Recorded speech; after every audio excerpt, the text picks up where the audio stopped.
বিষণ্ণ বদনে মহাপ্রভুর কাছে গিয়ে দাঁড়িয়ে ভক্তের বদন দেখে মহাপ্রভু বুঝতে পেরেছে শ্রীবাস কি হয়েছে তোমার, অমন করে বিষণ্ণ বদনে দাঁড়িয়ে আছো, কি করে বলি আমি মহাপ্রভু।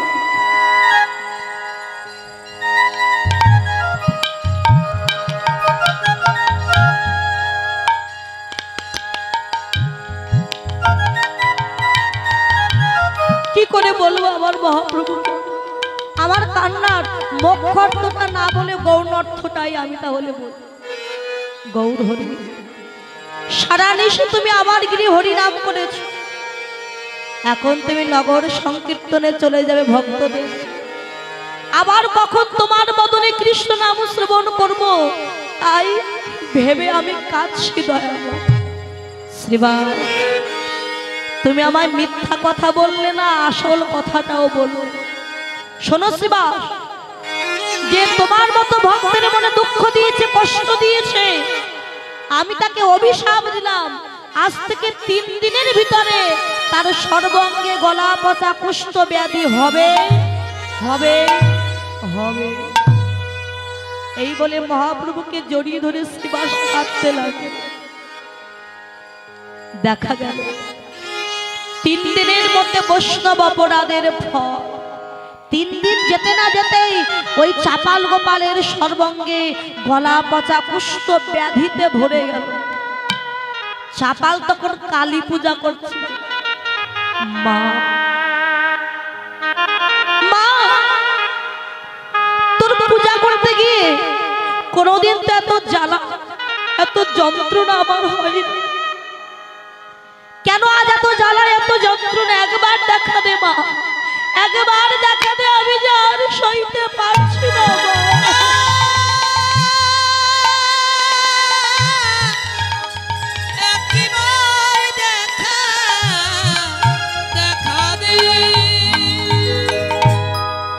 মা কালী এসে দাঁড়িয়েছে। চাপা মা তুই এসেছিস মা, দেখ না আমার সর্বাঙ্গে এই গলা পচা কুষ্ঠ ব্যাধি ভরে গেল,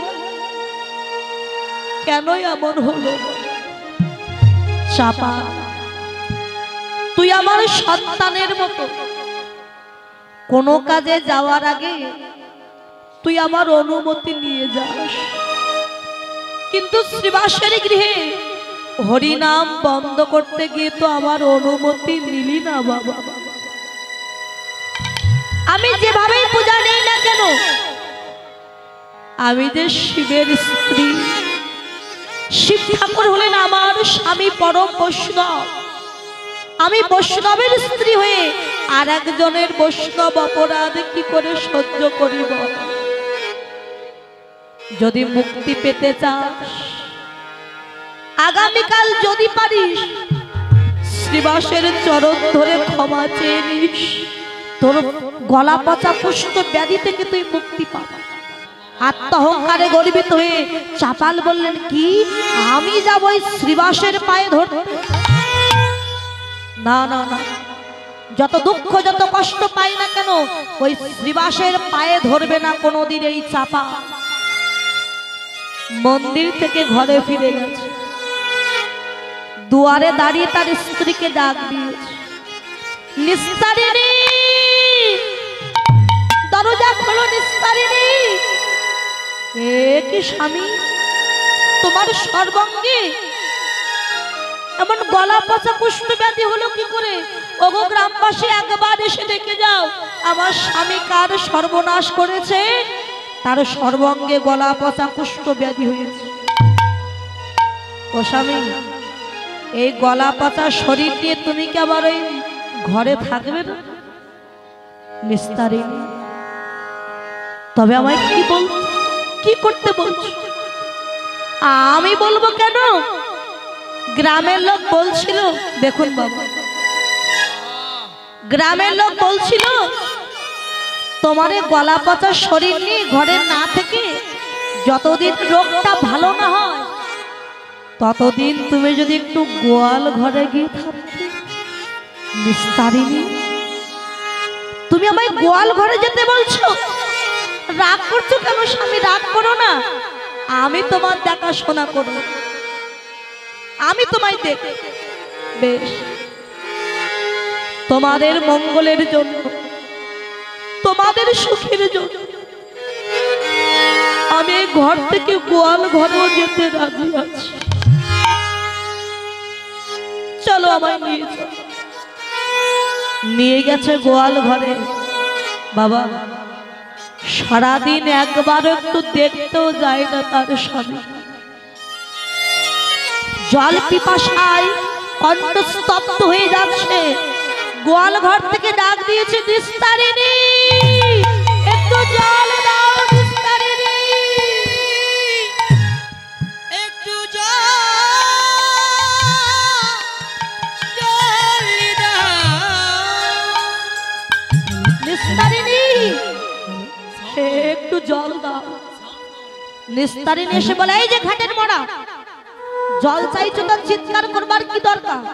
এই গ্রামের লোকে বলবে আমি নাকি স্বামী সেবা করি না। দাঁড়াও, জল দিচ্ছি। ওমা গলা পচা কুষ্ঠ ব্যাধি হয়েছে স্বামী, এখন যদি রূপোর গ্লাসে জল দেই ওই গ্লাসটার ব্যবহার করতে পারবো না, তাই নারকলের মালায় করে জল দিই। নারকলের মালাই করে জল নিয়ে সম্মুখে রেখে দিই। নারকলের মালা কখনো মাটিতে বসে? নারকলের মালাতে জল মাটিতে রাখিল, নারকলের মালাতে জল মাটিতে রাখিল, নারকলের মালাতে জল মাটিতে রাখিল। মালা গড়াইয়া জল পড়িয়া যে গেল, মালা গড়ায় জল পড়িয়া যে গেল, মালা গড়ায় জল পড়িয়া যে গেল। যেই না মাটিতে রেখেছে মালা গড়িয়ে জল সব পড়ে গেল, আর জল পান করা হল। জল পিপাসায় অচেতন হয়ে গেল চাপা। নিস্তারিণী ঘর থেকে দেখছে, কি রে অন্যদিন কেমন ষাঁড়ের মতো চিৎকার করে, আজকে তো আর কোনো চিৎকার করছে না, তাহলে কি মরেই গেল না? যা গল্পে লেখা চুকেছে আমি একটু গিয়ে দেখি তো, ওই তো লম্বা হয়ে পড়ে আছে গোয়াল ঘরে, তাহলে বুঝি মরেই গেছে। আমি বরং রাতারাতি কালিয়া ডোম আর হরিয়া ডোমকে নিয়ে সেই মরাটা পরিষ্কার করব। বাবা সে তো মরেনি বাবা, শুধু অচেতন হয়ে পড়ে আছে। এই কালিয়া হরিয়া, মা ঠাকুরন আমাদের ডাকছে। এই কালিয়া আজকা আমার গোয়াল ঘরে একটা মরেছে, একটু পরিষ্কার করবি আয় তো। মা ঠাকুরন গোয়াল ঘরে তো গরু মরে, আমরা গরু কি পরিষ্কার করব? ওরে গরু না, তাহলে কি করে বলি? স্বামী মানে তো ভর্তা, আর ভর্তা মানে যিনি ভরণ পোষণ করে, তা ভরণ পোষণ করতে গেলে কাজ করতে হবে। এই আমার বাড়িতে যে কাজ করতো সেই কাজের লোকটা মরে গেছে। মা ঠাকুরন আপনার বাড়ির চাকর? চাকর নয়, একজন মরেছে, তোর পোড়াতে হবে এদিকে। বাবা রাতারাতি খাটিয়ার সাথে বেঁধে চাপালকে নিয়ে গেছে শ্মশানে পোড়ানোর জন্য, কিন্তু সে তো মরেনি বাবা। চাপালের জন্য চিতা সাজাচ্ছে, আর গঙ্গার মৃদুমন্দ বাতাস সঙ্গে লেগে অচৈতন্য চাপালের দেহে প্রাণ ফিরে এসেছে। চৈতন্য পেয়ে দেখছে, এ কি, এ আমি কোথা? এ তো আমার বাড়ি নয়, আশেপাশে কাউকে দেখছি না, এ কোথা? হঠাৎ দেখছে ওই যে কালিয়া ডোম আর হরিয়া ডোম ডাক দিয়েছে, কালিয়া ও হরিয়া এদিকে আয় ভাব। ও কালিয়া, ওই দেখ মরাটা উঠে বসছে, ভূত হয়ে গেছে, পালা পালা পালা। কালিয়া এদিকে আয় ভাব। আমি মরি নাই, মরি নাই, আমি মরি নাই, মরি নাই, আমি মরি নাই, মরি নাই। ওরে সোনের কালুয়া ভাই,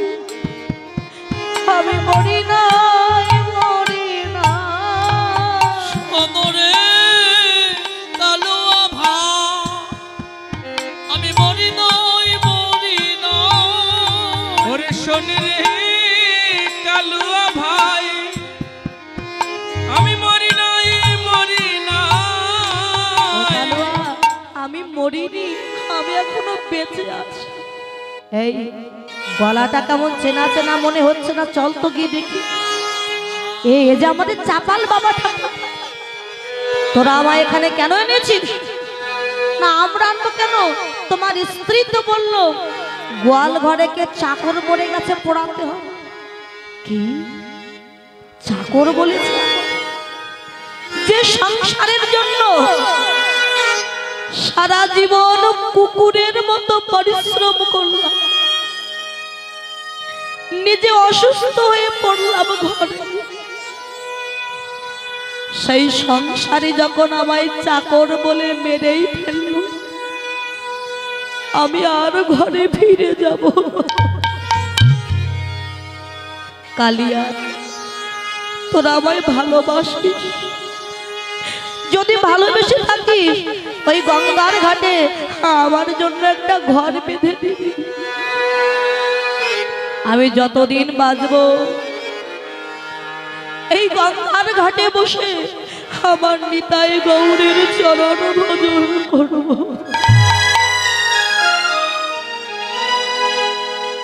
গঙ্গার ঘাটে বসে নিতাই গৌরকে ডাকে কবে কৃপা হবে। একদিন দেখছে নিতাই গৌর হরিনাম গাইতে গাইতে সেই পথ দিয়ে আসছে, ওই তো নিতাই গৌর আসছে, এবার বুঝে আমায় কৃপা করবে। ছুটে গিয়ে আশা রেখে পড়েছে নিতাই গৌরের চরণে।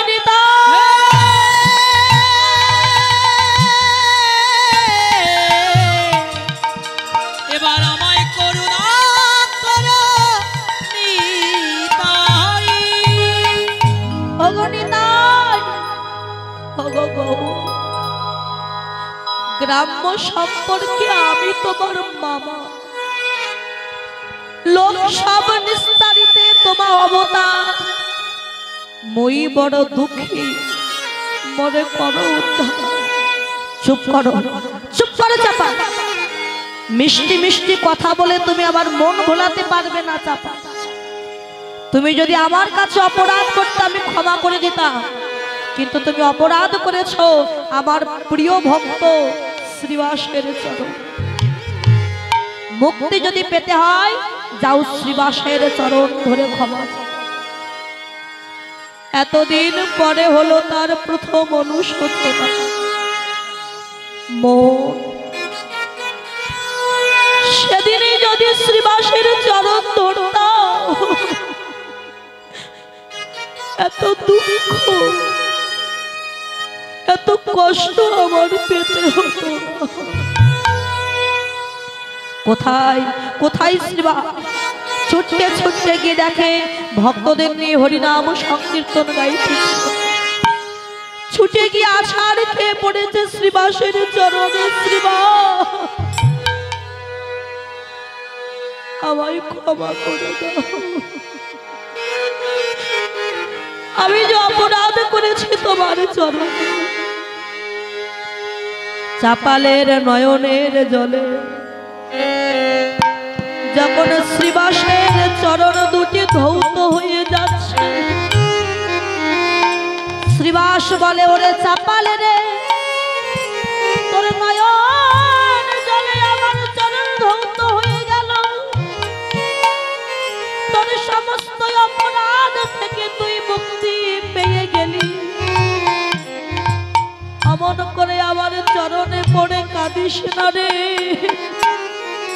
তোর স্থান যে আমার চরণে নয়, তোর স্থান যে আমার হৃদয়ে, কেন আর দূরে দাঁড়ায় কাঁদছি। ভক্ত রে একবারে আয় ভক্ত, ভক্ত আমার হৃদয়ে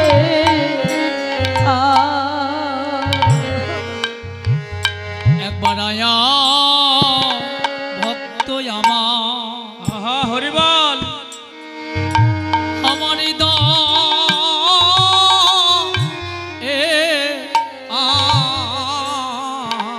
একবার আয় ভক্ত আমার, হরি তাই গৌর হরি বল। আমার হৃদয়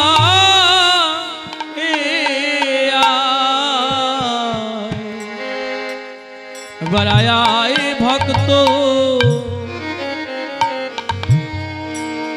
আমার হৃদয় আমার তাপিত পারা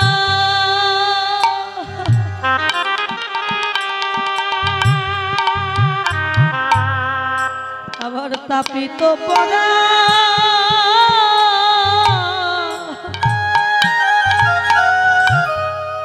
আমি শীতল করি একবারে আয় ভক্ত আমার হৃদয়ে আমার তাপিত পরা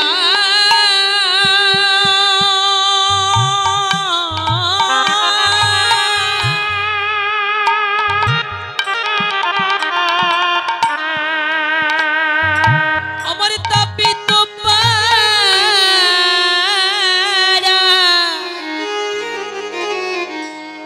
আমি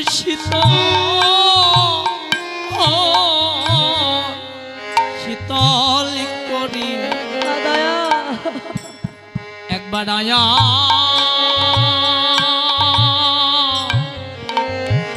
আয়াই ভক্ত ভক্ত সঙ্গ করে আমার এমন ভাগ্য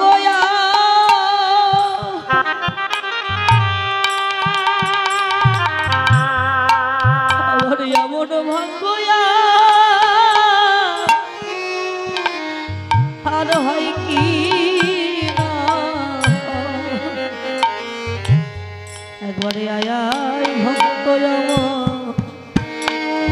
আমার হৃদয়ে জানি না এমন ভাগ্য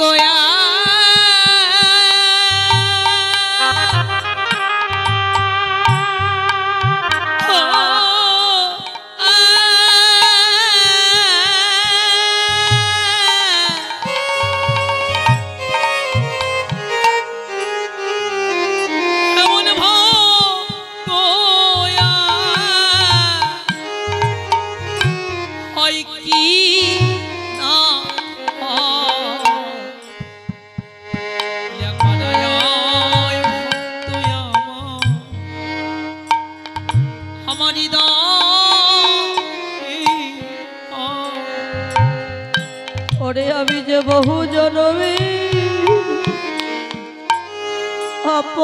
অপরাধী আমি যে বহু জনমে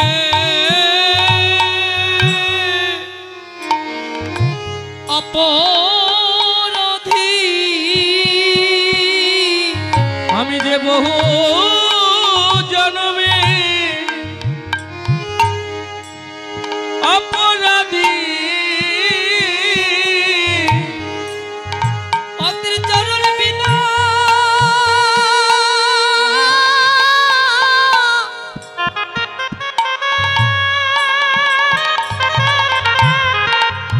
চরণ বিনা আমার নাই যে গতি আমি যে বহু জনমে আমি অপরাধী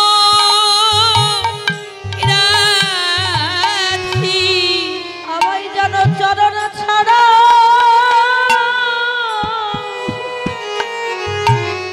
করো না গো আমায় যেন চরণ ছাড়া ওরে করো না গো যেন ওই চরণে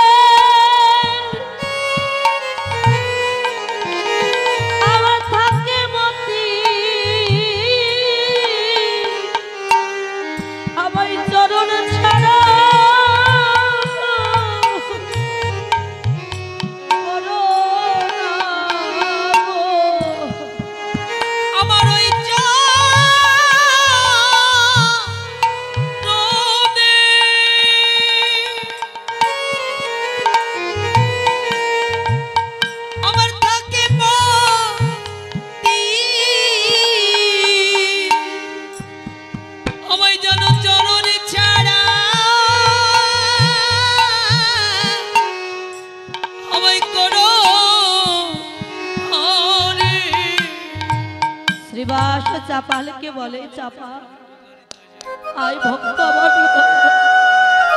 বুকে জড়িয়ে ধরে বলে, চাপা একবার বলতো হরি বল, হরি বল। যেই না চাপালকে বুকে জড়িয়ে ধরে ভক্তকে একবার পরশ পেয়েছে চাপাল, বৈষ্ণবের পরশ পেয়েছে। বৈষ্ণব শ্রীবাসের মতো বৈষ্ণবের কৃপায়, হরিনামের কৃপায় দেখতে দেখতে চাপালের সর্বাঙ্গ থেকে ওই গলা পচা কুষ্ঠ ব্যাধি যেন আপনা হতে দূরীভূত হয়ে গেল। এই তো আমার সর্বব্যাধি থেকে আমি মুক্তি পেয়ে গেছি।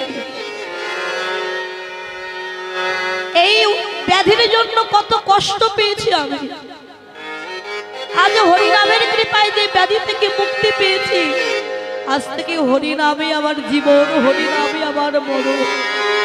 ওই কৃষ্ণ নাম বিনা আমি আর কিছু জানি না।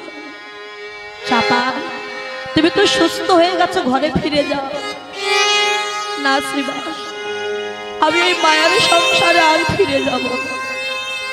নিতাই গৌর এসে বলে, চাপা শ্রীবাসের কৃপা পেয়েছো, গলা পাতা কুষ্ঠ ব্যাধি থেকে মুক্তি পেয়েছো, এবার তুমি ঘরে ফিরে যাও। যে সংসার আমায় মরা বলে মেনেই ফেলেছি, ওই সংসারে আমি প্রভু গো, আমি এসেছি যখন তোমার রাঙা রাতুল চরণে,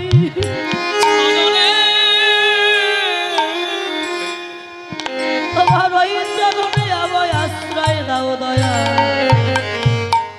আমি কাঙাল বলে যেন তোমার চরণ ছাড়া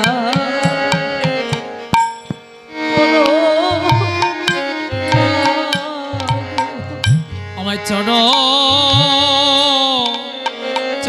ছাড়া আমায় করা না গো, আমায় যেন চরণ ছাড়া করো না গো। রেখো তোমার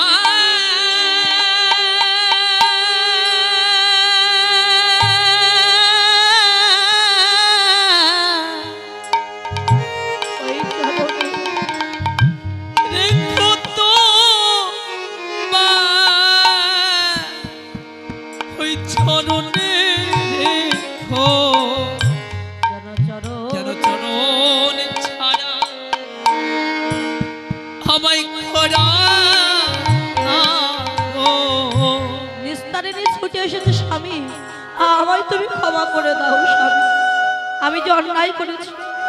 না নিস্তারিণী, আমি তোমায় আর গ্রহণ করব না। আমি অসুস্থ ছিলাম বলে তুমি আমায় ঘর থেকে তাড়িয়ে দিয়েছ, আমি তোমায় গ্রহণ করব। মহাপ্রভু বললেন, চাপা তুমি নিস্তারিণীকে ক্ষমা করে দাও। না প্রভু, আমিও কি ক্ষমা করব না? আমি অসুস্থ ছিলাম বলে আমায় ঘর থেকে তাড়িয়ে দিয়েছি, আমিও কি ক্ষমা করব? চাপা ওই নিস্তারিণী তোমাকে যদি ঘর থেকে বাহির করে না দিত, তুমি কি কোনোদিন এই ভজন পথে আসতে পারতে? ওই নিস্তারিণী হলো তোমার সংসার জীবনের গুরু, যে তোমায় সকাল সকাল ভজন পথে পাঠিয়ে দিত। নিস্তারিণীকে গ্রহণ প্রভু, তবে একটা কথা দাও প্রভু, তোমার চরণ ছাড়া করবে না। বেশ, আমার চরণে তোমায় আশ্রয় দিলাম। শোনো চাপা, যে মুখে করিলে তুমি বৈষ্ণব নিন্দন, আজ থেকে সেই মুখে করিবে তুমি বৈষ্ণব বন্দন। আজ থেকে তোমার নাম দিলাম দেবকী নন্দন দাস।